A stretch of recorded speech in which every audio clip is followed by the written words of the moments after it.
They sailed across an ocean that many in their homeland still feared, long ships cutting through gray water under a sky of hard light. These were men and women used to fjords and frozen fields, who had pushed their thin, oared hulls into the unknown for wood, for pasture, for the promise of new ground. They expected trees to fell, bays to anchor in, a place to raise cattle and carve another life in a foreign longitude. What met them instead was a landscape already lived in and guarded, and a form of resistance that turned the land itself into a weapon. The first shock is easy to state but harder to absorb. These Norse visitors, the Bjarni who first glimpsed unfamiliar shores, the Leif who sailed to explore, the parties led later by Thorfinn Karlsefni, did not arrive to empty continents. They stepped into territories where people hunted, fished, moved seasonally, and where knowledge of wind, woodlands, rivers and shorelines was intimate and tactical. The Icelandic Sagas, our richest narrative source on these voyages, paint scenes of trade, of curiosity, of gifts given and refused. But they also record clashes, ambushes, night raids, arrows striking down those who thought themselves safe. According to those saga accounts, the Norse were at times outmaneuvered, surprised, and finally pushed back. That is the story we must untangle. Not a clean conquest, but a grinding, situational failure of expansion, and a remarkable demonstration of indigenous agency long before later European incursions. Bjarni Herjolfsson's accidental sighting, as the sagas tell it, was the spark. He missed course on a voyage from Iceland to Greenland and reported hills and a mild coast. Word spread. Leif Erikson, hearing of this land to the west, fitted out a voyage of exploration. The places the Norse named, Helluland, Markland, Vinland, were shorthand for the features that struck them. Stone coasts, forests of birch and spruce, and meadows with wild grapes, or at least wild berries, that suggested a more temperate climate than Greenland. Timber alone was an enormous lure. On Iceland and Greenland, wood was precious. Boat repair, house building, and fuel depended on it. The idea of a nearby land, rich in trees and pasture, looked like a solution to material constraints. But these voyages were exploratory and opportunistic more than colonial in the modern sense. Men made landings, gathered resources, and returned to the North Atlantic. For a time, that seemed to be enough. There is a cinematic moment in the sources when the move shifts from exploration to settlement. Thorfinn Karlsefni arrives with an intention to stay. Women, livestock, a larger party, meant to make permanent use of what appeared to be a generous shoreline. This is when contact with the people who live there becomes less casual and more consequential. The sagas use the Old Norse word skrællingar for these encounters. Modern scholars debate which archaeological cultures the term might correspond to. Possible links are suggested to peoples archaeologists identify with the Dorset, the Thule, or other groups. In some regions, the Beothuk have been proposed as a probable later identity, but those linguistic and material links are not settled. It is safer to say the Norse encountered indigenous peoples who were adapted to coastal and subarctic environments and who possessed their own social, economic, and military practices. Early interactions, as the story goes, began with curiosity and trade. Cloth, knives, and pieces of red cloth could be traded for furs and other local products. The sagas recount a smaller human detail that illuminates cultural distance. Milk. One account says the Skrællingar were unfamiliar with cow's milk and were at first astonished by it. They drank it, found it strange, and then refused further exchange when iron was withheld. The refusal to trade iron tools became one of many flashpoints. For the Norse, iron was a scarce commodity, a necessity for nails, knives, and tools. Refusing to hand over iron might have been a matter of survival for the local peoples, and it made the Norse party more wary, not less. These early scenes are rich in human detail and in the kind of misunderstandings that arise when two societies meet for the first time. Not all discord is clear-cut in the sources. The saga texts are narrative, shaped by memory and by the storytelling priorities of medieval Iceland. They often personalize conflict and dramatize certain individuals. But when multiple passages hint at rising tension, when trade sours and questions of trust and property appear, those patterns suggest real friction, and friction escalated. One of the most notorious episodes in saga tradition describes an attack on sleeping men. Norse raiders, fearing betrayal, allegedly killed indigenous people who slept in canoes or on shore. The sagas report that this act provoked a large-scale retaliation. Whether every detail of that tale corresponds exactly to a historical event is debated among scholars, but the pattern is plausible. A violent provocation leads to reprisals, and a small, isolated community finds itself vulnerable to mobilized resistance. The Norse response to skirmishes reveals both their strengths and their limits. They were heavily armored compared to many of their opponents, with chainmail, helmets and round shields designed for close-quarters combat. Their tactics, perfected in the open fields and fjords of Scandinavia, included shield walls, disciplined ranks holding ground, and heavy infantry charges. These methods worked against other European foes, but in the dense woodlands and narrow coves of North America, the formations that protected them in one theater became liabilities in another. Forest ambushes, hit-and-run raids from canoes, and persistent arrow fire could break cohesion. The sagas describe Thorvald Eriksson, struck down by an arrow during a confrontation, an emblematic moment where projectile warfare, not a frontal clash, proved decisive. The projectile weapons used by indigenous fighters, efficient bows and the use of terrain to hide and reload, presented a constant danger. Arrows could not always be stopped by a round shield, and the Norse could be pinned on the edge of the woods, where their mobility and their numbers brought diminishing returns. Beyond tactics, numbers and logistics were equally decisive. The Norse presence in Vinland, whether a handful of men or a few dozen settlers, was always small relative to the peoples living seasonally in coastal North America. Indigenous communities could muster greater numbers at short notice, drawing on local alliances and knowledge of the land. An isolated Norse outpost could not match that surge without resupply.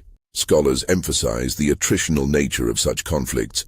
Persistent skirmishing drains food stores, reduces morale, and makes agriculture and animal husbandry uncertain. The Norse could not simply graft Icelandic or Greenlandic supply systems across the Atlantic. Shipbuilding materials could be found on the coast, but iron remained scarce and fragile supply lines stretched across stormy seas and long distances. Over time, such vulnerabilities coalesced into a strategic truth. Holding the land against organized local resistance required more people, more resources, and more integration than the Norse were prepared to provide. Yet the story is not only about weapons and logistics, it is human at its core. The sagas, again, offer personal episodes that, even if colored by narrative art, convey the stakes. Freydis Eiríksdóttir appears in the stories as a fierce, controversial figure.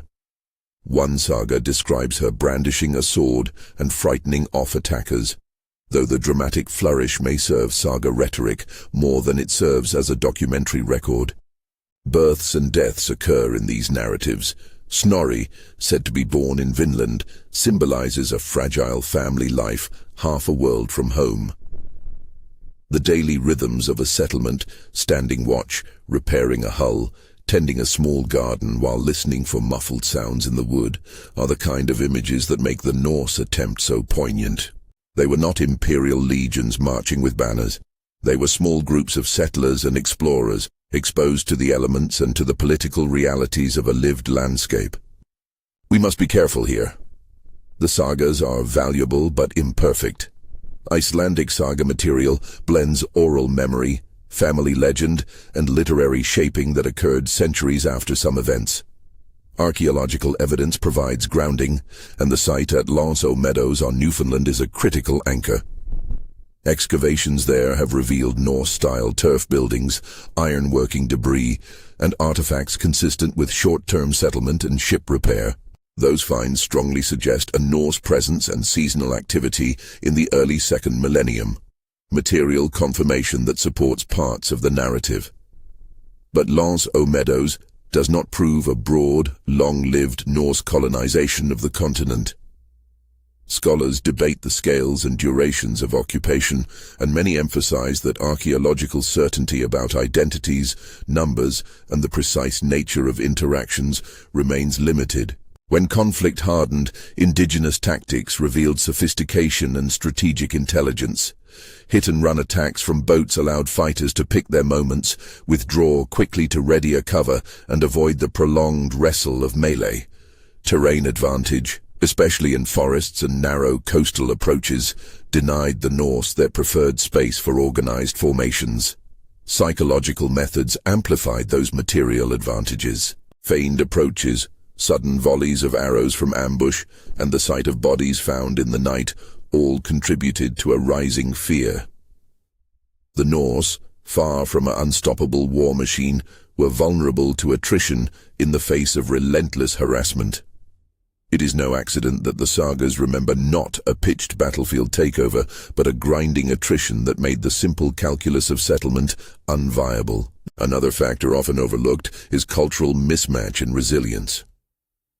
The indigenous peoples of these coasts possessed resilient subsistence strategies finely attuned to local cycles.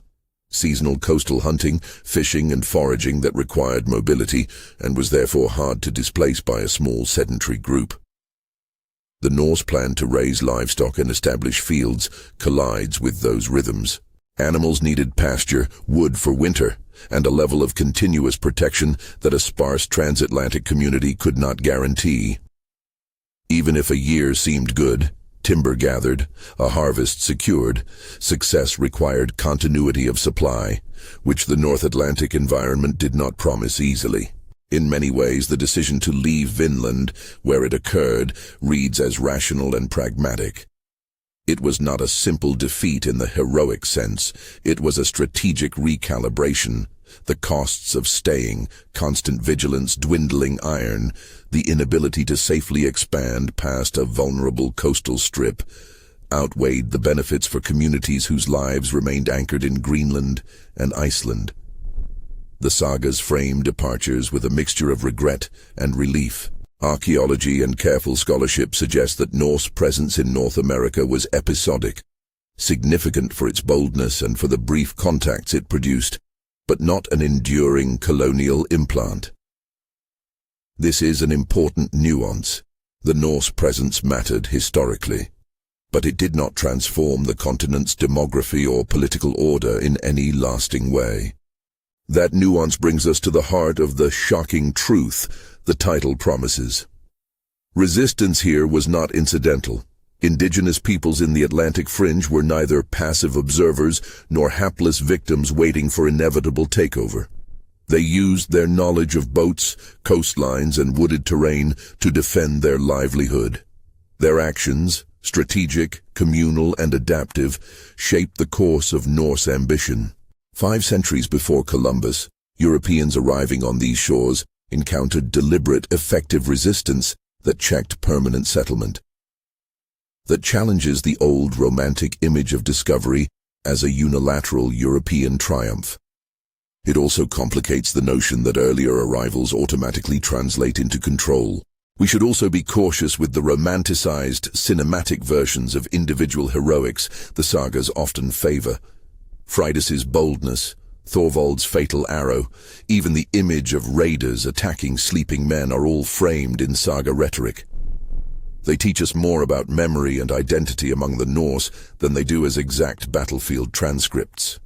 Scholars debate motifs, layers of storytelling, and possible narrative embellishments.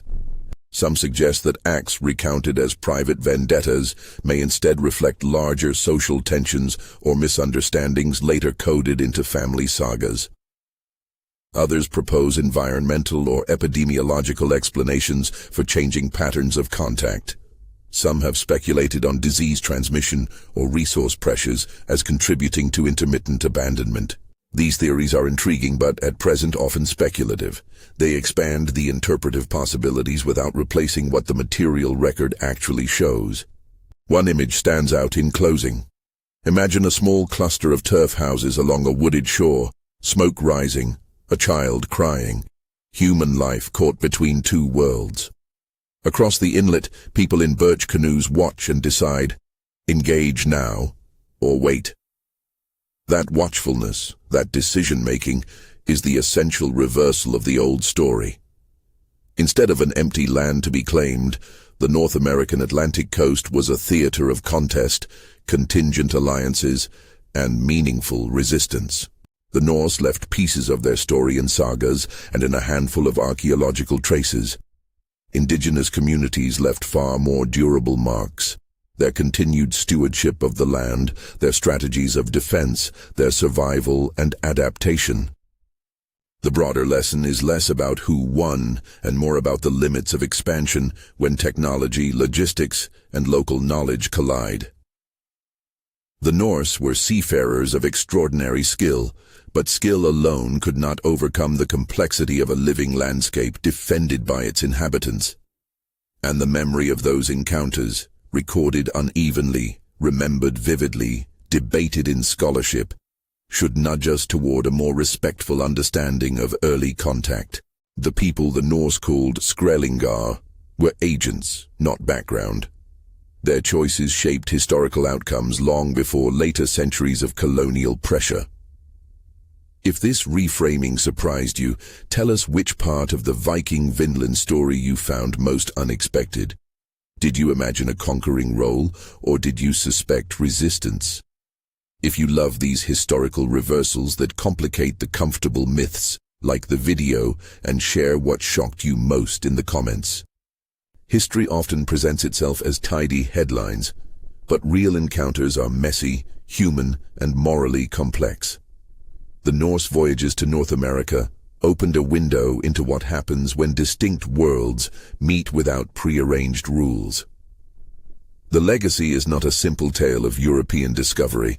It is a story of mutual presence, of contest, and of the decisions that small communities make when survival, honor, and home are at stake. In the end, the Norse withdrawal from Vinland reads as an honest acknowledgement of limits, logistical, military, and ecological, faced when a people tries to plant itself in a place already owned in every meaningful sense by others. If you want a deeper dive into the archaeology at Lanso Meadows or a closer look at the saga texts and how scholars read them, check the playlist linked next.